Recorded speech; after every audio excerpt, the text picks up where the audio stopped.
99% of people, they quit, they give up, they're lazy. They never even sell their first item. So a lot of you guys are treating, like, you have these big dreams and aspirations to do 10, 20, 30, 40, 50,000 a month, but you don't have the mindset, you don't have the knowledge, and you just don't have the know-how to do that. Hey, what's going on, everybody? Steve Rakin here, and in this video, I wanted to share what are the top things that hold most resellers back from really growing, like growing to $15,000, $20,000, $30,000, $50,000 per month. If you're happy and content with just making a couple $100 or a couple $1,000s, that's fine. This video's intent isn't to make you feel bad or have FOMO.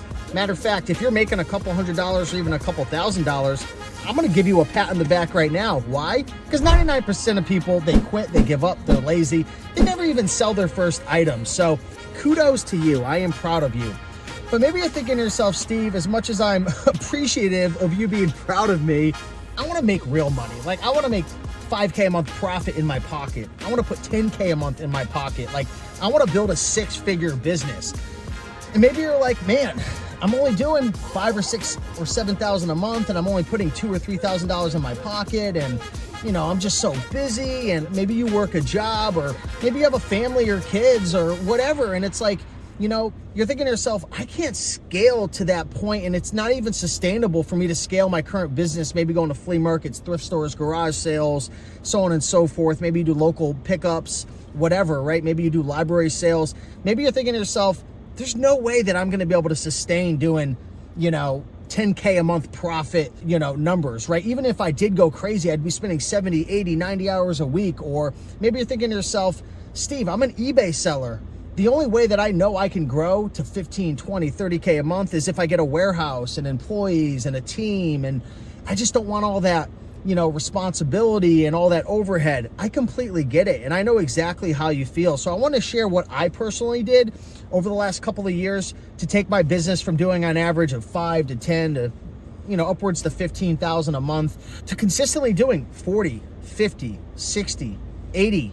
Matter of fact, in the last 30 days, I've done $120,000. Now, it's not all profit, okay? So my margin comes to about 20 to 30%, okay? So I want to share that with you before the comments start coming in. That's not all profit. Da, da, da, da. I know it's not all profit. So the first thing that I did, okay, and this wasn't the biggest game changer, but it definitely helped me a lot, was I quit selling on eBay and went 100% into Amazon FBA. Now, eBay is fantastic, and if you're not interested in Amazon or you're like, whatever, like this video might not help you very much, but I'm just sharing my experience because I sold on eBay for 8 years, okay?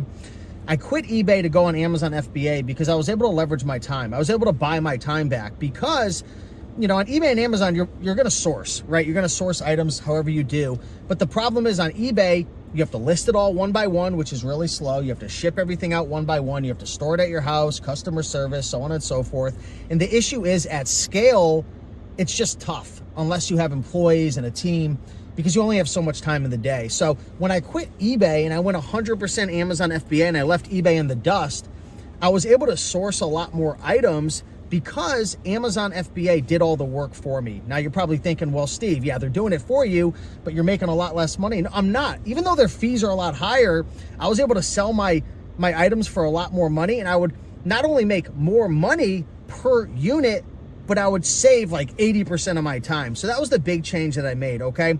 Number 2, I found a model that allowed me to scale my sourcing. So if you live in a honey hole town and you got a great opportunities with libraries and books, like go all in, right? Go all in with that. But for the average reseller, especially in 2024 moving forward, it's tough to find enough books from thrift stores or items, right? Maybe you're an eBay seller from flea markets, so on and so forth. And I know there's certain people out there with 15, 20, 30 years of knowledge, and you're an anomaly, you're a unicorn, right? You find deals wherever. Like, I'm not talking to you. I'm talking to the average reseller who's getting started, or maybe you've been doing this for even 3, 4, 5 years.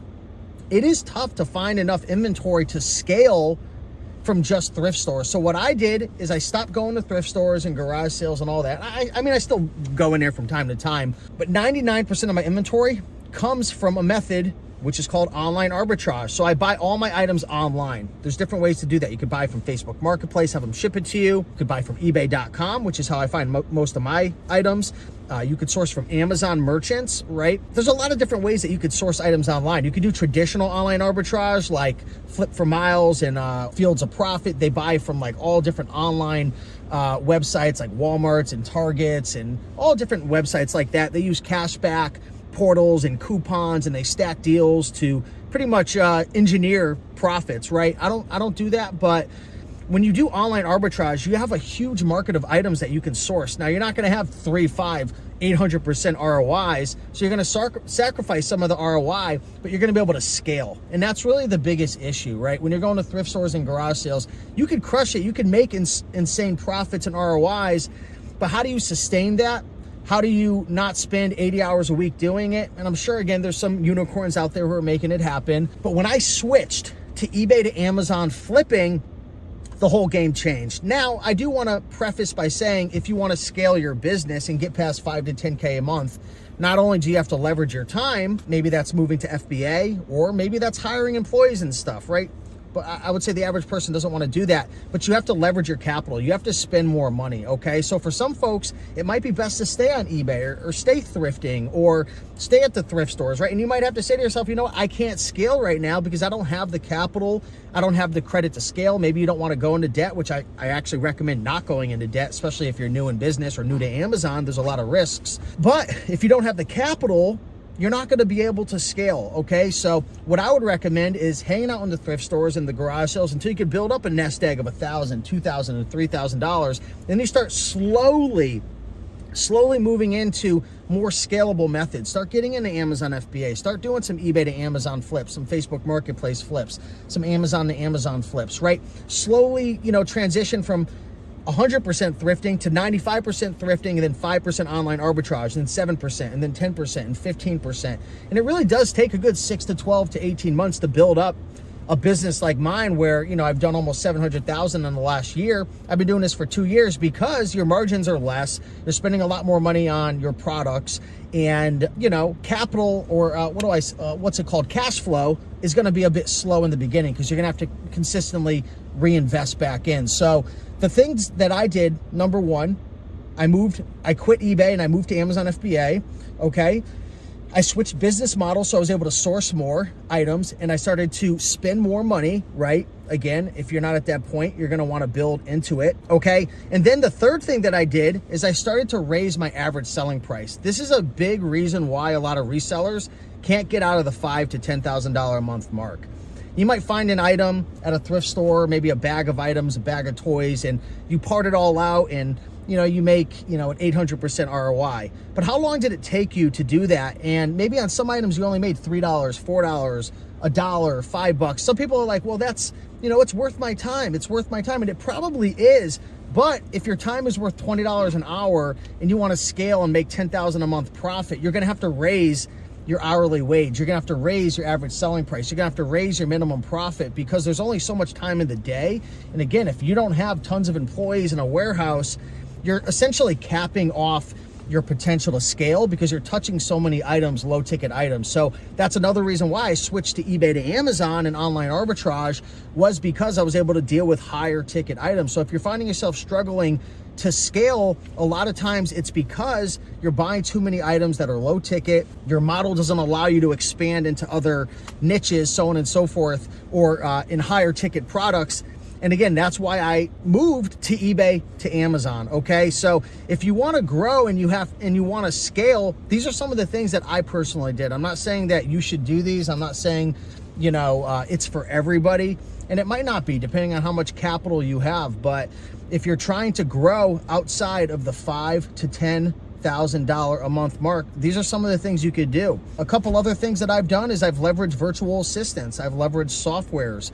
I've leveraged, like my repricing software helped me to grow a lot and helped me to save a lot of time. Recently, I just invested in a prep center. That's going to help me to spend even less time in my business and leverage my team. I have a couple virtual assistants who do sourcing for me. Matter of fact, they do like 98% of my sourcing now. I just essentially source for fun, but they do all my sourcing. I do have a couple people in the physical world who come and prep my items and list for me, but I am making that transition to a prep center. So, you know, just leveraging people, leveraging systems, leveraging software. These are some of the things and some of the ways that you're gonna have to start to think if you wanna scale outside of $5,000 to $10,000 a month. Now, really at the core, the big issue I would say, and a lot of you guys aren't going to like this, a lot of you guys are treating, like you have these big dreams and aspirations to do 10, 20, 30, 40, 50,000 a month, but you don't have the mindset, you don't have the knowledge, and you just don't have the know-how to do that. Someone who runs a business who does 5,000 to 10,000 a month, which is fantastic, right? They behave, they act, they do things, they think about things differently than someone doing 20 to 30,000. Someone doing 50 to 60,000 is thinking different than someone doing 20 to 30,000. Now I get it, at the end of the day, there's a core principle of you got to spend more money to make more money. But when you scale, there's more things that you have to manage. There's more pieces to the puzzle. You're just doing things at a greater capacity. So things will break easier. So you have to build your foundation. But I would say right now, if you're getting advice and you're talking to people and you're hanging out in groups and you're watching YouTube videos from folks who are content and happy with making a couple thousand a month, which again is great. And I freaking think you guys are freaking beautiful people for even doing this and starting it and making it happen. Like, I congratulate you because it's hard. And let's just be real. Most people are lazy son of a guns who quit and never start and never try or never do anything. That's how to work at a job. But if you want to level up, you have to level up your mindset. You have to level up your knowledge. You have to level up your know-how. So just be very careful. Guard your mind, who you're listening to, who you're talking to, the knowledge that you're bringing into your mind. If you're trying to get to the next level, stop watching all these freaking thrifting storage locker videos, unless that's what you want to do. If that's what you want to do, great. If you want to watch people go into a thrift store and pick up items for 25 minutes and maybe you learn about a couple brands, like, is that really going to help you grow to 15, 20K a month? Or what about learning a different business model, learning a sourcing software, or getting someone on your team, or maybe watching videos about budgeting because you make money, but you blow it all and you don't know how to save your money? And how the heck are you going to get to the next level if you don't save your money and build up a critical nest egg that you could then invest in something else? So at the core, there's a lot bigger problems that most people don't want to address. Even going a step further, poor work habits, giving up, not trying anything new, being comfortable doing the same thing over and over again, hoping for a different result, right? So I could go on and on, but I think I'm going to just end the video there. If you want to take your business from just $5,000 to $10,000 a month, take into consideration some of these tips. Let me know if you resonated with any of these. If not, it's perfectly fine. You know, I'm just sharing my journey and my story, and hopefully this can help you guys. But with that being said, much love. I appreciate you guys, and have a great day. Bye.